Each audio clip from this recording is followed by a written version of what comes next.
The laughter started the moment Cole Harris walked into the guild hall. He had expected it. Every piece of information he had gathered about the Crimson Fang Guild told him exactly what would happen when a human showed up at their door. But knowing something would happen and experiencing it were two different things. The sound echoed off the metal walls. A chorus of growls and barks and hissing chuckles from dozens of alien throats. Cole kept walking toward the registration desk. The guild hall of Vexor 7 was built for creatures much larger than humans. The ceilings rose 40 feet high. The doorways were wide enough for 3 men to walk through side by side. The chairs and tables were scaled for beings that stood 7, 8, even 9 feet tall. Cole felt like a child who had wandered into a room full of adults, but he did not let that show on his face. A Kithrani blocked his path. The alien stood over 8 feet tall, covered in dark green scales that served as natural armor. Its yellow eyes looked down at Cole with a mixture of confusion and amusement. A long tail swished behind it, and when it opened its mouth to speak, Cole saw rows of teeth designed for tearing flesh from bone. "You are lost, little creature," the Kithrani said. "The food court is on level 3. More laughter from the crowd. Cole looked up at the alien without blinking. "I am here to apply for membership in the Crimson Fang Guild." The laughter stopped for a moment. Then it returned twice as loud. The Kithrani tilted its massive head. "You? A hunter?" It turned to the others gathered in the hall. "The human thinks it is a hunter." A draven pushed through the crowd. The species resembled wolves that had learned to walk upright, covered in gray fur with intelligent golden eyes. This one was female, and she circled Cole slowly, studying him the way a predator might study something it was not sure was worth eating. "No claws," she observed. "No fangs. I can see the veins beneath your skin. You would bleed out from a scratch that would not bother a child of my kind." She leaned close and sniffed him. "You do not even smell like a predator. You smell like prey." Cole remained still. "I am here to apply for membership." "It keeps saying the same thing," the draven said to the crowd. "Perhaps it is broken." A door opened at the far end of the hall, and the aliens fell silent. A Kithrani even larger than the others emerged. His scales were marked with old scars, white lines crossing his face and arms in patterns that told stories of battles survived. One of his eyes was missing, replaced with a glowing red implant. He moved with the slow confidence of a creature that had never met anything it could not kill. Guildmaster Vorath had arrived. He walked toward Cole, and the crowd parted before him like water around a stone. When he stopped, he towered over the human, casting a shadow that swallowed Cole completely. "I was told a human had come to my guild," Vorath said. His voice was deep and rough, like stones grinding together. "I did not believe it. And yet here you stand." "I want to join the Crimson Fang," Cole said. Vorath made a sound that might have been a laugh. "Do you know what we do here, human? We hunt the most dangerous creatures in the galaxy. We track beasts that would eat your entire species for breakfast. We fight monsters that have killed entire military squads." He leaned down until his face was close to Cole's. "What can you offer us?" "You have no natural weapons. No armor. Your senses are dull. You are small and soft and weak." "I can hunt," Cole said simply. "You can hunt." Vorath straightened and looked at the crowd. "The human says it can hunt." He turned back to Cole. "Your species hunts with machines and technology. You build weapons because nature gave you none. You sit in vehicles and press buttons. That is not hunting. That is cowardice." Cole shook his head. "I do not hunt that way." Something in his tone made Vorath pause. The guildmaster studied the human more carefully, searching for signs of fear or doubt. He found none. "Under guild law, any applicant may request a trial hunt," Cole said. "I am requesting one." Murmurs spread through the crowd. The law was old, older than anyone present. It existed from a time when the guild accepted members from any species willing to prove themselves. No one had invoked it in centuries. Varath's mouth twisted into something like a smile. You know our laws. Impressive. Very well, human. I will grant your request. He turned to an aide. Prepare a shuttle to Nexer Prime. The murmurs became gasps. Even the Draven who had mocked Cole looked surprised. Nexer Prime? Someone said. That is a death world. Even our best teams work in groups of 6 there. The human wants to prove itself, Vorith said. So let it prove itself against a real challenge. Your target will be a Vorn. You have 30 standard days to bring back proof of your kill. If you succeed, you will have a place in my guild. If you fail, he shrugged. Well, you will not live to regret it. Cole nodded. I accept. The room fell silent again. Every alien stared at the small, soft, clawless human who had just agreed to hunt one of the deadliest creatures in known space, alone. On a planet that killed experienced hunters on a regular basis. You are either very brave or very stupid, Vorith said. Maybe both, Cole replied. He turned and walked toward the exit. The crowd parted for him, not out of respect, but out of sheer confusion. None of them understood what they had just witnessed. None of them could imagine what this human thought he could accomplish. But in the back of the room, a young Kithrani named Scylla watched the human leave. She had noticed something the others had missed. When Vorith announced the death world, when he named the Vorn as the target, when he described the almost certain death that awaited, the human had shown no fear, not bravery covering fear, not false confidence, just calm acceptance, as if he had already known what would be asked and had already decided to succeed. Scylla had hunted many creatures in her life. She knew what fear looked like, and she knew what its absence meant. The human was not prey. The human was something else entirely. She just did not know what yet. Cole triggered his extraction beacon at dawn. He sat beside the body of the Vorn, eating the last of his rations while he waited. The jungle around him had fallen quiet. The local predators knew what had happened. They had watched a creature that should have been prey bring down one of the most dangerous beasts on their world. They were reassessing their understanding of the order of things. Cole understood. He had spent his whole life being underestimated.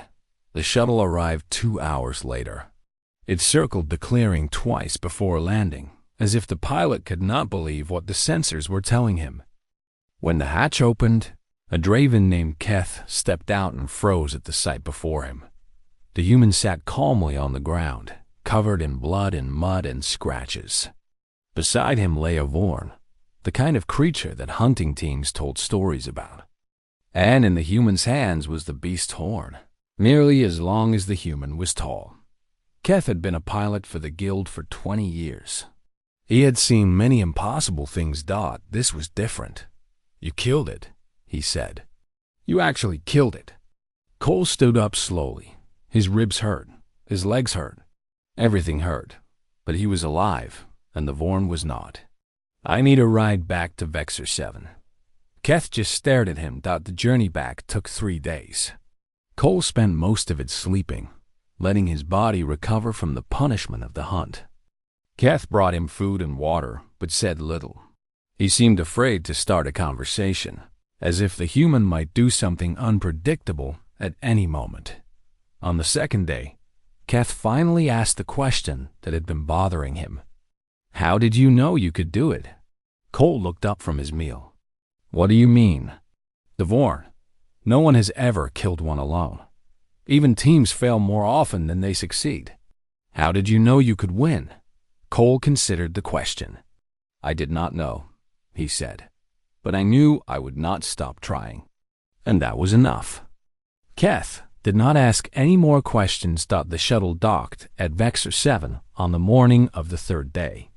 Cole expected a small welcoming party, maybe Varth and a few curious hunters. Instead, he found the entire docking bay filled with aliens. They had come to see the human who killed a Vorn. Cole walked down the shuttle ramp slowly. His body was still recovering, and each step sent pain shooting through his ribs. But he kept his back straight and his head high. He had earned that right. The crowd parted before him as he walked toward the guild hall. No one spoke, no one laughed. They simply watched, hundreds of eyes following the small creature that had done the impossible. The guild hall doors opened before he reached them. Varth stood in the entrance, flanked by his senior hunters. The guildmaster's face was carefully neutral, showing nothing of what he felt. Cole walked up to him and held out the Vorn horn. "Proof of my kill," he said. As required by the trial, Varth took the horn. He examined it carefully, running his claws over the surface. It was real. There could be no doubt. The human had done exactly what he claimed. "How did you do it?" Varth asked.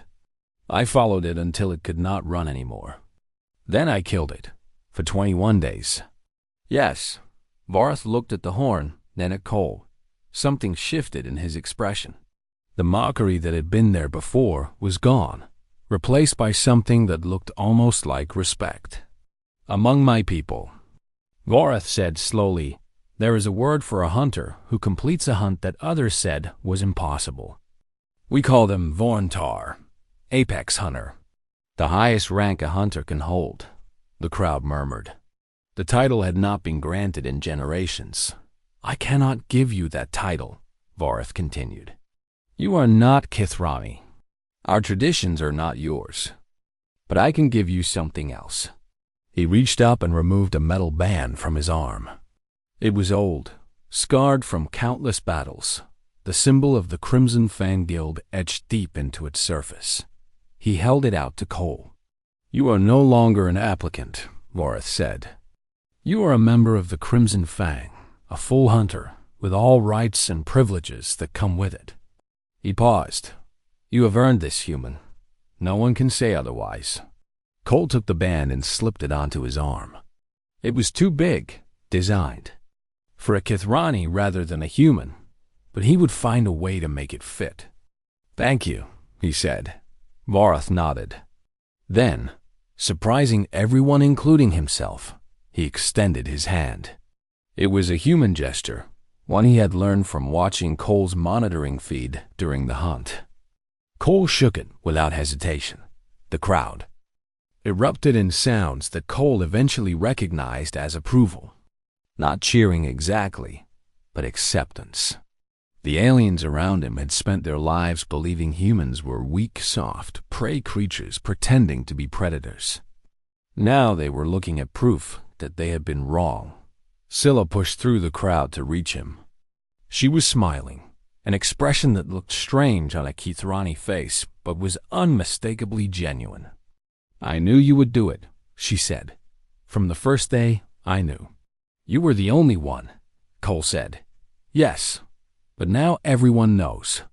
She looked at the crowd around them. "Everything changes today. Other humans will hear about what you did. They will come here wanting to prove themselves. And the galaxy will have to accept that your species is not what we thought it was." Cole looked at the aliens around him, at the faces that had laughed at him weeks ago and now watched him with wariness and respect. "Maybe that is a good thing," he said. "Maybe it is time the galaxy learned what humans can do." Scylla nodded. "Maybe it is. But I think some of them will learn the hard way. Just like the Vorn did." Cole smiled. It was a small expression, tired but satisfied. He had come to Vexor 7 to prove something, and he had succeeded. But he understood now that this was just the beginning. He had opened the door, and there was no closing it again. The galaxy had underestimated humanity for the last time. The shuttle dropped Cole on the edge of a jungle that stretched beyond the horizon in every direction. The air was thick and hot, heavy with moisture that made every breath feel like drinking. Strange sounds filled the trees, calls and screams from creatures he he could not see. The sky above was a sickly yellow, filtered through clouds that never seemed to clear. Nexer Prime was not just dangerous. It was actively hostile to life that did not belong there. Cole watched the shuttle rise and disappear into the clouds. He was alone now. Truly alone. The monitoring device attached to his chest would broadcast his location and vital signs back to Vexor 7, but no one would come to help him. That was not how the trial worked. He took a deep breath and looked at the jungle before him. Then he sat down. On Vexor 7, the viewing room had filled with guild members eager to watch the human die. Screens covered the walls, showing multiple angles from satellites and drones that followed Cole's movements. Bets had been placed. Most gave him 3 days. A few optimists said 5. No one had bet on his survival. Vareth watched from his private chair, arms crossed over his massive chest. The Draven female who had mocked Cole stood nearby, tail swishing with anticipation. "What is he doing?" she asked. On the screen, Cole remained seated. He had pulled out a small notebook and was writing something. "Perhaps he is writing his final words," someone suggested. Hours passed. Cole did not move from his spot. He watched the jungle, wrote in his notebook, and occasionally ate small amounts of the rations he had brought. When night fell, he climbed a tree and secured himself to a branch before sleeping. He did not hunt anything. The next day was the same. And the day after that. Cole walked slowly through the jungle, stopping often to study plants and tracks and the movement of animals in the distance. He built nothing. He attacked nothing. He simply watched and walked and wrote. By the 5th day, the viewing room had emptied. The entertainment value of watching a human walk around had worn off quickly. Only Voreth and a few dedicated observers remained. "He is a coward," Voreth declared. "He hides instead of hunting. He delays his death because he fears it." But Scylla, watching from the back of the room, was not so sure. She had spent hours studying the human's movements, and she had noticed patterns. He was not wandering randomly. He was building a map in his mind, learning the territory the way a native creature would. He tested plants for poison. He noted which water sources were safe. He tracked the movements of predators without ever letting them see him. He was not hiding. He was preparing. On day 7, Cole found his first sign of a Vorn. The tracks were enormous, each footprint large enough for Cole to lie down inside. The creature had passed through recently, crushing a path through the undergrowth that even the jungle struggled to reclaim. Cole followed the tracks. He did not hurry. He walked at a steady pace, stopping to examine broken branches and scattered droppings. He was learning everything he could about his prey before he ever saw it. On day 9, he saw the Vorn for the first time. The creature was resting in a clearing, its massive body rising and falling with each breath. It looked like someone had combined a rhinoceros with a tank and then made it the size of a small building. Armored plates covered its body, thick enough to stop most weapons. 6 legs supported its weight, each ending in feet that could crush a ground car. Its head was a nightmare of horns and teeth, designed for both defense and attack. Cole watched it from a safe distance, hidden in the undergrowth. He stayed for 3 hours, noting how it moved, how it ate, when it drank. Then he withdrew silently. He did not attack. The viewing room buzzed with confusion. "He was right there," the Draven said. "Why did he not strike?" "Because he would die," Voreth said. Even he must understand that. The Vorn's armor would turn away any weapon he could carry. Its speed would catch him before he could flee. There was nothing he can do. Then why is he still following it? Scylla asked. No one had an answer.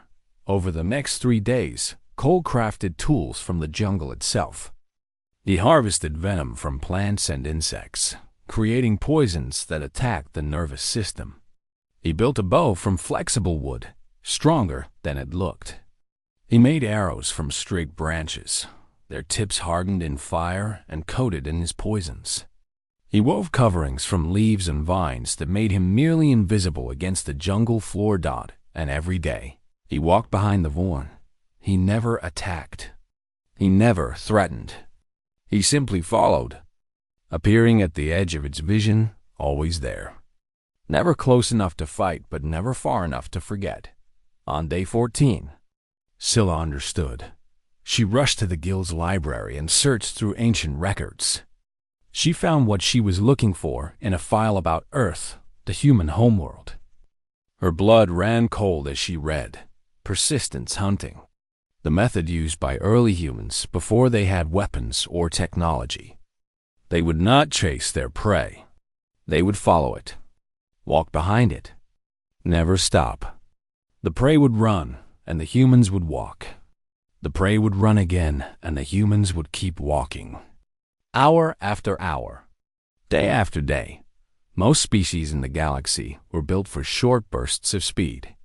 They could run faster than humans, but they could not run forever. They needed to rest, to cool down, to recover. Humans did not. Humans could walk all day. Humans could sweat to cool their bodies while their prey overheated. Humans could track by sight and smell and logic, following trails that other predators would lose. Humans were not fast. They were not strong. They were not armored or clawed or fanged. They were something. Worse, they were inevitable. Scylla ran back to the viewing room and found Vorath still watching the screens. "He is not hunting the way we hunt," she said breathlessly. "He is hunting the old way, the human way. He's going to walk behind that Vorn until it cannot run anymore, until its body breaks down, until it dies of exhaustion." Vorath stared at her. Then he looked at the screen, where Cole walked steadily through the jungle, following tracks that led to a creature 1,000 times his size. For the first time since the human had arrived, the guildmaster felt something he had not expected. He felt afraid. The Vorn ran. It burst through the jungle with the force of an explosion, trees snapping against its armored sides like dry twigs. The ground shook with each step. Animals fled in every direction. The creature moved with desperate speed, putting distance between itself and the thing that followed. Cole did not run. He walked after it, stepping over the crushed vegetation the Vorn left in its wake. His pace was steady and calm, the same pace he had maintained for 15 days now. He was not in a hurry. He had nowhere else to be. An hour later, he found the Vorn resting in a stream, drinking water to cool its overheated body. It saw him emerge from the jungle and ran again. Cole walked to the stream, refilled his water container, and continued following. On Vexor 7, the viewing room was full again. Word had spread through the station about what the human was doing. Hunters from every species had come to watch, filling the room until there was no space left to stand. They watched in silence as the strange drama unfolded on the screens before them. The Vorn ran. The human walked. The Vorn ran. The human walked. It was hypnotic in its simplicity and terrifying in its implications. "This is not possible," a Kithrani hunter said. "No creature can maintain pursuit for this long." "The human is not pursuing," Scylla explained. She had become something of an expert on human hunting methods over the past few days, reading everything she could find in the archives. "He is following. There is a difference. He does not push himself to exhaustion. He conserves his energy while forcing the Vorn to waste its own. But the Vorn is faster," the Kithrani said. "Yes, but speed is not what matters here. What matters is who stops first. And the human will not stop." Day 16. The Vorn was showing signs of stress. It ate less. It slept poorly, jerking awake at every sound, always scanning for the creature that followed. Its massive body burned energy faster than it could replace. The armor that protected it also trapped heat, and the constant running pushed its internal temperature higher and higher. Cole, meanwhile, walked. He ate dried meat and jungle fruits as he moved. He slept for 4 hours each night, just enough to keep his mind sharp. His body was tired but functional. He was built for this. His species had spent millions of years evolving to do exactly this. On day 17, a storm hit. Rain poured from the yellow sky in sheets so thick that Cole could barely see his own hands. The jungle floor became a river. Lightning struck nearby trees, filling the air with the smell of burning wood. Any sensible creature would have sought shelter. Cole kept walking. The Vaughn tried to use the storm to escape.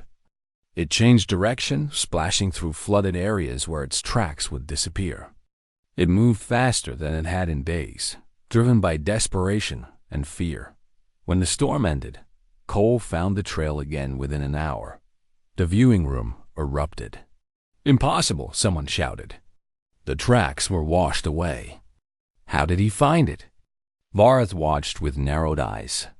The human had not searched randomly. He had looked at the terrain, considered the Vorn's options, and predicted where it would go.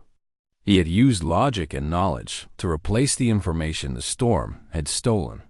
Humans did not have the sharp senses of other predators, so they had developed something else instead. They had developed the ability to think like their prey. Day 19. The Vorn stumbled. It was small, just a slight hesitation in its step, but everyone watching saw it. The creature's massive legs were failing. Days of running had burned through its reserves. Its muscles were breaking down, feeding on themselves for energy they could not get from food. Cole was 200 meters behind it now, closer than he had ever been during the day. That night, he slept for only 2 hours. When he woke, he found the Vorn had barely moved. It stood in a clearing, head hanging low, sides heaving with exhausted breaths. It knew he was coming. It simply could not run anymore. Day 20. Cole was 100 meters behind. Day 21. 50 meters. The Vorn turned to face him. It bellowed a challenge that shook the trees, a sound of rage and fear mixed together. Its horns swept the air in warning. Even exhausted, even dying, it was still one of the deadliest creatures on a planet full of deadly creatures. Cole stopped walking. He raised his bow. In the viewing room. No one breathed.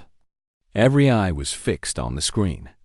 Hunters who had killed beasts across 100 worlds watched a small, soft, clawless human prepare to bring down a creature they would have needed an army to fight. The Vorn charged, even exhausted. It was terrifyingly fast. It covered the distance between them in seconds, horns lowered, ready to crush the human into paste. Cole did not run. He stood his ground, bow raised, waiting. At the last possible moment, he released his first arrow. It struck the Vorn in the eye. The creature screamed and veered, crashing past Cole close enough to touch. He was already moving, circling to stay behind it, another arrow ready.